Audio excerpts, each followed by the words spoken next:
വേദാംഗ ജ്യോതിഷത്തിലെ അമൂല്യമായ അറിവുകളും ആധ്യാത്മിക ജ്ഞാന ഉപദേശങ്ങളും പകർന്നു തരുന്ന പ്രശാന്തം ആസ്ട്രോ ചാനലിലേക്ക് ഏവർക്കും സ്വാഗതം. ഈ ചാനൽ ഇതുവരെയും സബ്സ്ക്രൈബ് ചെയ്യാത്തവർ ഇപ്പോൾ തന്നെ സബ്സ്ക്രൈബ് ചെയ്യുക. നോട്ടിഫിക്കേഷൻ ലഭിക്കുന്നതിനായി ബെൽ ബട്ടൺ അമർത്തുമല്ലോ. ഒപ്പം ചാനൽ ലൈക്ക് ചെയ്യുക, ഷെയർ ചെയ്യുക, കമൻറ്റ് ചെയ്യുക.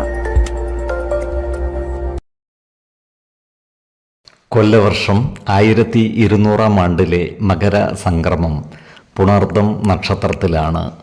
മകരം 1-ാം തീയതിയിലെ ഗ്രഹനില അനുസരിച്ച് മേടം രാശിയിൽ ഗുളികനും, എടവത്തിൽ സർവേശ്വരകാരകനായ വ്യാഴവും, കർക്കിടകം രാശിയിൽ ചന്ദ്രനും കുജനും, കന്നിയിൽ കേതുവും, ധനുരാശിയിൽ ആദിത്യനും ബുധനും, കുംഭത്തിൽ ശുക്രനും ശനിയും, മീനം രാശിയിൽ രാഹുവും സ്ഥിതി ചെയ്യുന്നു.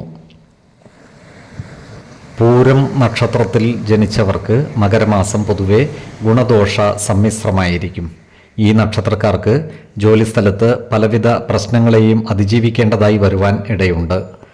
സഹപ്രവർത്തകരുടെ സഹകരണം നേടിയെടുക്കുവാൻ പരിശ്രമിക്കേണ്ടതാണ്. ജോലിസ്ഥലത്തുള്ള അനാവശ്യ ഇടപെടലുകളും വാക്കുതർക്കങ്ങളും ഒഴിവാക്കി മുന്നോട്ട് നീങ്ങുവാൻ പരിശ്രമിക്കേണ്ടതുമാണ്. ഇവർക്ക് വരുമാന വർധനവ് ഉണ്ടാകുന്നതാണ്. ഈ നക്ഷത്രക്കാർക്ക് കുടുംബത്തിൽ സുഖവും സമാധാനവും വന്നുചേരുന്നതാണ്. കടം കൊടുത്ത പണം തിരിച്ചു കിട്ടുവാനുള്ള സാധ്യതകളും കാണുന്നുണ്ട്. അതിനാൽ കടം കൊടുത്തവർക്ക് ആ തുക തിരിച്ചു പിടിക്കുന്നതിനായി പരിശ്രമിക്കുന്നതിനും അനുകൂലമായ കാലമാണ്. പൊതുവെ ഈ നക്ഷത്രക്കാരുടെ ജീവിത നിലവാരം മെച്ചപ്പെടുന്നതായി കാണാം. ഈ നക്ഷത്രക്കാർക്ക് പൂർവിക സ്വത്തുവകകൾ കൈവശം വന്നു ചേരുവാനുള്ള സാധ്യതകളും കാണുന്നുണ്ട്. അതുപോലെ സ്ത്രീജനങ്ങളുമായി ബന്ധപ്പെട്ട് പ്രവർത്തിക്കുമ്പോൾ ജാഗ്രത പാലിക്കുന്നത് ഗുണകരമായിരിക്കും. അനാവശ്യ വാക്കുതർക്കങ്ങളിൽ ഏർപ്പെടാതിരിക്കുവാൻ പ്രത്യേകം ശ്രദ്ധിക്കേണ്ടതുമാണ്. ഈ നക്ഷത്രക്കാരായ യുവതീ യുവാക്കളുടെ പ്രണയ കാര്യങ്ങൾ വിവാഹത്തിൽ കലാശിക്കുവാനുള്ള സാധ്യതകൾ കാണുന്നുണ്ട്. വിശ്വാസമുള്ളവർക്ക് ജാതക പരിശോധന നടത്തി വിവാഹ കാര്യത്തിൽ ഉചിത തീരുമാനമെടുക്കാവുന്നതാണ്.